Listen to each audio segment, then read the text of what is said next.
দর্শক বন্ধুরা, সিন্ডিকেট করে 1128 কোটি টাকা আত্মসাৎ করেছে সাবেক অর্থমন্ত্রী মুস্তফা কামালের এজেন্সি সহ 12টি বিরুদ্ধে দুদকের মামলা।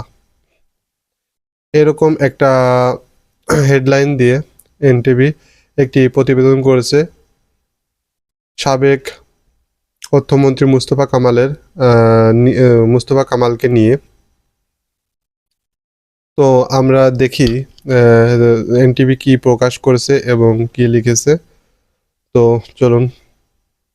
মালয়েশিয়ার শ্রম বাজারে জনশক্তি রপ্তানির ক্ষেত্রে সরকার নির্ধারিত অর্থের পরিমাণ ছিল ৭৮,৯০৯ টাকা, ৯৯০ টাকা। তবে সিন্ডিকেট করে নির্ধারিত অর্থের ৫ গুণ অতিরিক্ত টাকা নেওয়া ও পাচারের অভিযোগে সাবেক অর্থমন্ত্রী আ.হ.ম মুস্তফা কামালের রিক্রুটিং এজেন্সি সহ 12টি এজেন্সির বিরুদ্ধে পৃথক 12টি মামলা করেছে দুর্নীতি দমন কমিশন দুদক। একবার চিন্তা করতে পারছেন, আমাদের দেশের অধিকাংশ মানুষই কিন্তু গরিব এবং খেটে খাওয়া মানুষ। অনেক আশা নিয়ে তারা বিদেশে যান, পাড়ি জমান। এখানে তার দায়িত্ব সম্ভবত, আমি অতটা জানি না, তার দায়িত্ব সম্ভবত মালয়েশিয়া ছিল। মালয়েশিয়ার যে শ্রমবাজার তার দায়িত্ব ছিল। এখানে সরকার নির্ধারিত মূল্য ছিল কিন্তু ৭৮,৯৯০ টাকা এখানে দেখাচ্ছে।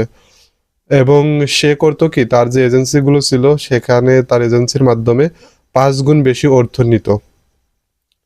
নিয়ে তিনি যে বাকি টাকা তার এজেন্সি সহ তিনি আত্মসাৎ করেছে। এজন্য দুর্নীতি দমন কমিশন তার 12টি এজেন্সির বিরুদ্ধে 12টি পৃথক মামলা করেছে।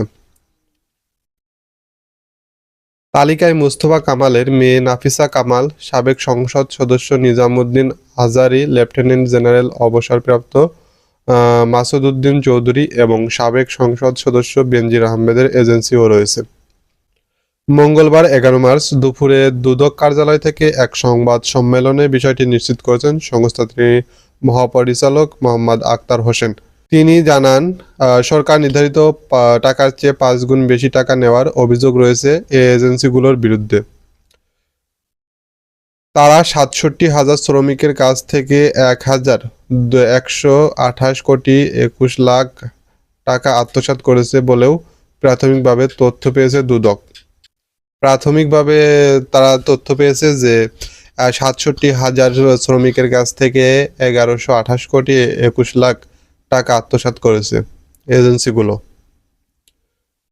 12টি মামলায় আসামিরা হলেন মেসার্স অরবিটাল এন্টারপ্রাইজের মালিক আ.হ.ম মুস্তফা কামাল ও তার স্ত্রী কাশ্মীরি কামাল, মানে স্বামী স্ত্রী দুজনই আছেন। মেসার্স অরবিটাল এন্টারপ্রাইজের ৬,০২৯ কর্মীর কাছ থেকে অতিরিক্ত ১০০,৯৮,৫৭,৫০০ টাকা নিয়েছে। মুস্তফা কামালের মেয়ে নাফিসা কামাল ও তার আরেক প্রতিষ্ঠান অরবিটাল ইন্টারন্যাশনাল ২,৯৯৫ জন শ্রমিকের কাছ থেকে ৫০,১৬,০০,০০০ টাকা অতিরিক্ত আদায় করে প্রতিষ্ঠানটির বিরুদ্ধে পৃথক মামলা হয়। এখানে সেই আ.হ.ম মুস্তফা কামালের মেয়ে নাফিসা কামালের বিরুদ্ধে বা তার একটি প্রতিষ্ঠানের বিরুদ্ধেও আলাদা মামলা হয়েছে। ফেনী ২ আসনের সাবেক এমপি নিজামুদ্দিন হাজারি, তার স্ত্রী নূরজাহান বেগমের প্রতিষ্ঠানটির কাছ থেকে ৬,৬৫৭ জন শ্রমিকের কাছ থেকে ১১,৫০,০০,০০০ টাকার বেশি আদায় করেছে বলে জানানো হয়েছে। এ তো 3টা গেল। কুমিল্লার ১৪গ্রাম উপজেলা পরিষদের সাবেক চেয়ারম্যান মালিক আব্দুস সোবহান ভূঁইয়া ও তার স্ত্রী তসলিমা আক্তারের বিনিময় ইন্টারন্যাশনাল ৫,৪৫৮ ব্যক্তির কাছ থেকে ৯১,৪২,০০,০০০ অর্থ পরিমাণ আদায় করেছে বলে জানানো হয়েছে। 5M ইন্টারন্যাশনাল লিমিটেডের এখানে অনেক তথ্য দেওয়া আছে, আমি এতগুলো পড়তে পারছি না, তবে আমি যতটুকু সারসংক্ষেপে বললাম।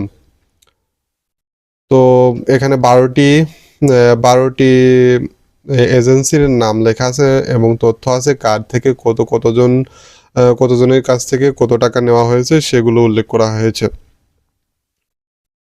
তো এনটিভির এই প্রতিবেদন আমি আপনাদেরকে পড়ে শোনালাম। তো এই প্রতিবেদনের আম, যে টাকা আত্মসাতের যে একটা রেকর্ড করেছে 1128 কোটি টাকা, মানে সাবেক অর্থমন্ত্রী মুস্তফা কামালের 12টি এজেন্সির বিরুদ্ধে এই মামলা, 1128 কোটি টাকা আত্মসাতের মামলা। তো দর্শক বন্ধুরা, আপনাদের মতামত কমেন্টে জানিয়ে দেবেন। আজকের ভিডিওটি এ পর্যন্তই রাখছি।